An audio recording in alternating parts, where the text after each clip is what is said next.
Le 10 octobre dernier, l'association Qualitel a présenté la 8e édition de son baromètre, réalisé avec Ipsos, et devenu désormais l'étude incontournable annuelle du logement en France. Les grands entretiens, un podcast Imo Week. Et cette année, le baromètre Qualitel revêt une dimension particulière puisqu'il correspond au 50e anniversaire de l'association Qualitel, créée en 1974.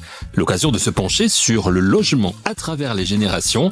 Antoine Desbarrières, directeur de l'association Qualitel, nous précise quelles sont les principales choses à retenir de 50 années à œuvrer pour la qualité du logement. Eh bien, la principale chose à retenir, je pense, c'est de dire que la qualité, c'est considérablement améliorée depuis 50 ans.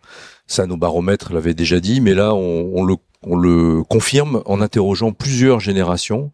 Et on voit bien les différences perçues par les plus âgés d'entre nous versus les plus jeunes d'entre nous. Un certain nombre d'éléments ont amélioré et sont perçus comme tels.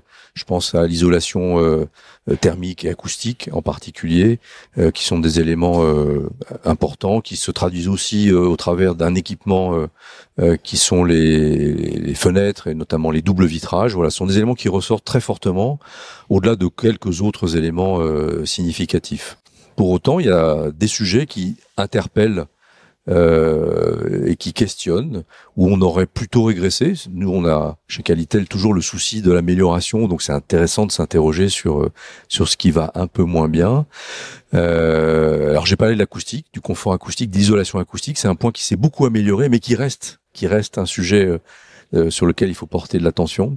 Et puis dans un autre registre, autour de l'aménagement du logement et de l'environnement de son logement, de l'espace du logement, lié à la baisse des surfaces, quelques sujets sur la disparition par exemple des caves, ou moins de caves, donc moins d'espace de rangement aussi dans les logements, sont des points qui ressortent. Et en termes de service aussi, un service qui a diminué quelque part, qui a disparu dans beaucoup de cas, le gardien d'immeuble qui faisait du lien et qui est si important dans notre société. Alors il y a des chiffres très intéressants. Vous avez évoqué les doubles vitrages. Effectivement, votre étude montre que seuls 12% des plus de 65 ans avaient des fenêtres en double vitrage chez eux lorsqu'ils étaient plus jeunes. Ça veut dire qu'il y a une véritable évolution du confort dans les logements. Et ça, vous chez Qualitel, évidemment, c'est quelque chose que vous avez vraiment ressenti. Alors on le ressent et on l'a accompagné. Qualitel est né en 1974, époque qui fait suite au premier choc pétrolier et qui coïncide avec la mise en place d'une première réglementation thermique. Et donc c'est ce cheminement lent au départ, puis beaucoup plus accéléré, qui va progressivement conduire, grâce aussi à l'innovation, à l'amélioration des technologies, à remplacer les fenêtres simple vitrage par des fenêtres double vitrage. D'une part, aujourd'hui, 67% des 25-34 ans, dans leur jeunesse, se rappellent avoir eu ces fenêtres, comparativement aux 12% dont vous parliez à l'instant. Donc c'est tout à fait significatif. C'est un exemple, du progrès qui a pu être accompli de ce point de vue. Quelle est la place des acteurs publics et privés dans l'amélioration de la qualité du logement et comment vous les avez accompagnés? Ils ont un rôle tout aussi important l'un que l'autre.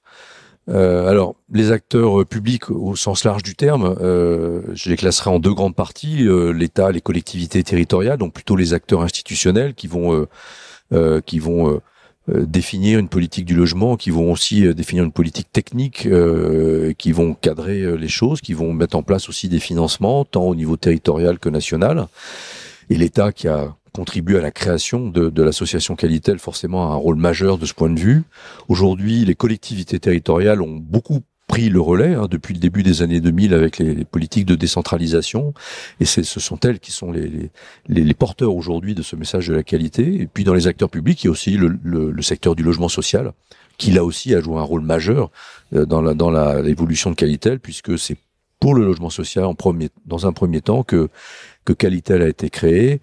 Et une grande partie de ces logements ont, depuis 1974, été certifiés par Qualitel au travers de ces différentes actions. Les acteurs privés, bien sûr, ils ont leur rôle à jouer et aujourd'hui, il est prépondérant. Ce sont eux qui, quelque part, ont pris le relais. Aujourd'hui, les acteurs privés construisent aussi beaucoup pour les bailleurs sociaux. et tous autant qu'ils sont travaillent donc la main dans la main, et c'est je pense on peut s'en réjouir, ce qui n'était pas forcément le cas il y a encore une vingtaine d'années. Là, il y a vraiment une convergence de vues pour que le parcours de l'habitant qui passe du logement social, par exemple, au logement privé, alors en accession ou en locatif, soit le plus rationnel possible. Il y a un chiffre qui est intéressant dans notre baromètre, c'est celui du nombre de logements qu'on a connus dans sa vie. 6,1 logements. Voilà, je vous invite à faire le calcul à titre personnel. Vous verrez qu'on n'est pas très loin du compte. Et c'est intéressant. Et ça montre bien aussi, ça nous projette aussi sur la suite, que eh bien, le logement dont on a besoin à un moment donné n'est pas celui dont on aura besoin demain, et qu'il y a probablement des choses à faire de ce point de vue. Ce 8e baromètre Qualitel est passionnant en retraçant 50 ans de notre histoire dans nos logements. Et dans l'histoire de l'association Qualitel, il y a en 1984 la création du label Qualitel devenu NF Habitat, un événement sur lequel revient Antoine Desbarrières, directeur de l'association Qualitel. Oui, donc j'ai parlé de certification effectivement parce que l'objet de Qualitel, c'est promouvoir et valoriser la qualité du logement, et ça l'a été au travers de ce qui a été d'abord le label Qualitel, devenu une certification au sens du code de la consommation, ce qui est très important puisque ça a donné une véritable légitimité, un cadre réglementaire qui définit le rôle de chacun entre celui qui construit ou qui rénove, celui qui va habiter le logement, et puis celui qui élabore le référentiel de certification, donc la norme, les exigences sur lesquelles on va contrôler la conformité ou pas. Cette certification, effectivement, elle nous a conduit à ce que 3 500 000 logements aujourd'hui soient certifiés par Qualitel en France. Ils permettent à 7 600 000 Français d'habiter, donc c'est tout à fait significatif, considérable. Et effectivement, depuis 2015, en partenariat avec l'AFNOR, nous avons décidé de faire porter cette marque de qualité autour de la marque NF Habitat, voilà, qui s'appuie donc sur la grande notoriété de la marque NF que les Français connaissent bien. C'est 85% de notoriété, et ça nous permet de contribuer à la diffusion au travers de la marque des logements de qualité pour les Français. Ce 8e baromètre qui nous montre donc grâce aux 50 ans de l'association Qualitel que en fonction de la génération à laquelle on appartient, on n'a pas les mêmes attentes par rapport au logement. Plus on vieillit, plus on est satisfait de son logement. C'est ce qui ressort. Oui. Ça, c'est assez symptomatique. Plus on vieillit, plus on est satisfait, parce que clairement, le logement est lié à la capacité financière qu'on a à acheter ou à louer un meilleur logement. Et donc, plus on vieillit, plus on a cette capacité financière à vivre dans des logements plus grands, avec plus d'espace, et donc qui vont mieux répondre aux aspirations de chacun. Ça, c'est tout à fait significatif, hein. Ce qu'on peut dire aussi, puisqu'on parlait de certification tout à l'heure, c'est que on vit aussi beaucoup mieux dans les logements certifiés. Ça, on le démontre de façon très très claire au travers de cet indicateur que nous avons créé, qui, au travers de 17 critères, permet de mesurer la qualité perçue par les Français dans leur logement. Sur les chiffres, c'est intéressant d'avoir les chiffres en tête, hein. Sur une note moyenne de 10, sur une note de 10, en fait, la note moyenne de satisfaction qu'ont les Français dans leur logement, c'est 6,9. 6,4 quand on a moins de 24 ans, 7,4 quand on a plus de 65 ans. Donc c'est quand même un écart d'un point qui est tout à fait étonnant. Et puis quand on est dans des logements certifiés récents, certifiés par Qualitel, la note moyenne est de 7,6. Donc là, on est encore au-dessus. Donc ce qui montre aussi l'apport du travail qu'a fait l'association depuis 50 ans. Et c'est un aspect très important, cette certification Qualitel, dans la mesure où, aujourd'hui, les gens veulent vieillir à domicile de plus en plus. Alors, il y a une aspiration, effectivement, à plutôt vieillir chez soi, avec une prise de conscience aussi que des travaux seront nécessaires. Ça, c'est un point qui est important. Et effectivement, les travaux sont à faire. Notons, et j'aime bien rebondir sur le propos de Pascal Boulanger, qui est président de la Fédération des promoteurs immobiliers, qui disait que le logement où on vieillit bien, c'est le logement que l'on choisit. Et donc il faut, compte tenu de ce qu'on vient de se dire, être en capacité d'accompagner les Français pour prendre les bonnes décisions le moment venu sur l'endroit où ils voudront vieillir, pour conserver à la fois une proximité avec les soins, le confort dont ils ont besoin aussi, des relations sociales pour aller vivre peut-être au bon endroit. Voilà, il faut qu'ils puissent faire le bon choix et donc aménager le cas échéant leur logement, ou pourquoi pas vivre dans d'autres types de logements, des logements intergénérationnels, etc. Ce qu'on peut aussi dire, c'est que l'évolution des réglementations, l'apport aussi de Qualitel a fait que les logements les plus récents sont nettement plus adaptés que ceux qui étaient construits au début du siècle dernier. C'est très clair. Et demande de service aussi, j'imagine. Oui, voilà, demande de service, de proximité, d'accompagnement, de lien social, tout à fait. Bien vieillir chez soi, c'est la volonté de la majorité des seniors aujourd'hui, comme nous l'explique le 8e baromètre de l'association Qualitel. Pour les jeunes, c'est plus compliqué. Chez les 18-24 ans, devenir propriétaire est considéré par 4 jeunes sur 10 comme un rêve inaccessible. Antoine Desbarrières détaille pour nous cette partie du 8e baromètre Qualitel. Oui, j'avoue que c'est un chiffre qui est assez interpellant. Il y a une prise de conscience, malheureusement, du coût économique d'un logement. Hein. Donc le désir d'accession, c'est pour les Français, c'est 82% d'une façon générale, et pour les plus jeunes, 40% d'entre eux disent j'y arriverai pas, quoi. Ça interpelle. Mais il faut l'intégrer, il faut le prendre en compte. Ça veut dire qu'il y a d'autres modes de vie qui doivent s'imaginer, qui existent déjà. Les exemples de co-living, par exemple, pour les plus jeunes, en tout cas, c'est un premier exemple. C'est pas forcément une réponse à cette problématique d'accession à la propriété, mais en tout cas, c'est une façon d'accompagner. Le jeune a peut-être du mal aussi à se projeter dans un futur plus éloigné, comme nous tous d'ailleurs. Quelle sera la vie que l'on aura dans une vingtaine d'années? On ne sait pas. Hein. Donc, mais en tout cas, il y a d'autres façons de réfléchir aujourd'hui le logement pour accompagner les jeunes, peut-être aussi avoir des logements. Je parlais de 6,1 logements en moyenne dans sa vie.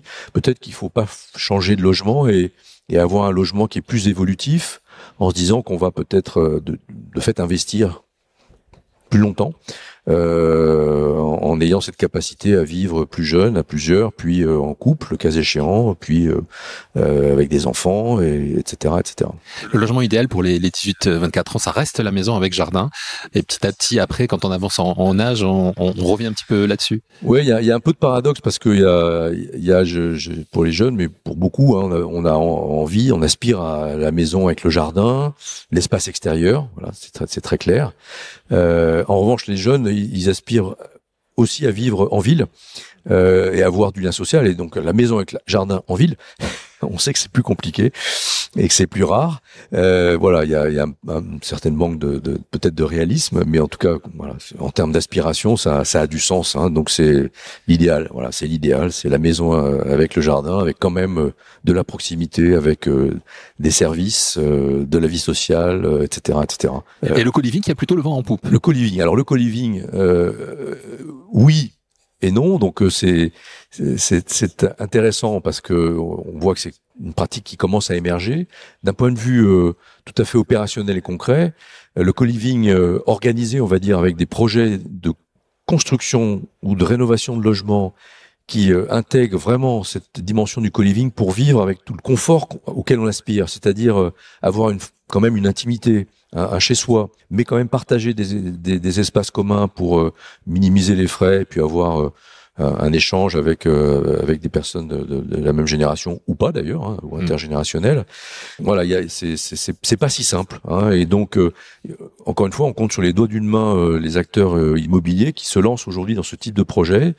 C'est un chemin à parcourir qui, pour le coup, nous interpelle nous chez Qualitel nous interroge parce que on a besoin effectivement d'intégrer dans ce concept des exigences qualitatives fortes, encore une fois, qui vont permettre de préserver un espace privatif, donc le cocon de son logement, et puis qui vont aussi ouvrir sur la vie en commun avec un lieu de vie, un espace partagé, une pièce de vie, ou le cas échéant des espaces extérieurs qui peuvent être une laverie, etc., etc.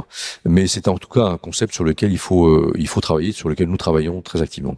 Pour conclure, Antoine Desbarrières, par rapport à cette étude, à ce 8e baromètre Qualitel, mais aussi par rapport aux 50 années d'expérience pas que vous avez vous personnellement, vous en avez quand même quelques-unes aussi, d'années d'expérience sur ces études, sur le logement. Est-ce qu'on peut dire qu'on vit une période de transition aujourd'hui? On peut dire qu'on vit une période de transition, mais on peut dire que des périodes de transition, elles vont être de plus en plus rapprochées et de plus en plus intenses. Hein. Donc on est dans cette transition environnementale très forte, hein, et ce dont il faut se réjouir, c'est que la prise de conscience elle est forte chez les jeunes et aussi chez les seniors par rapport à cet enjeu. Les enjeux sanitaires auxquels on a été confrontés ont amené aussi à modifier ses modes de vie.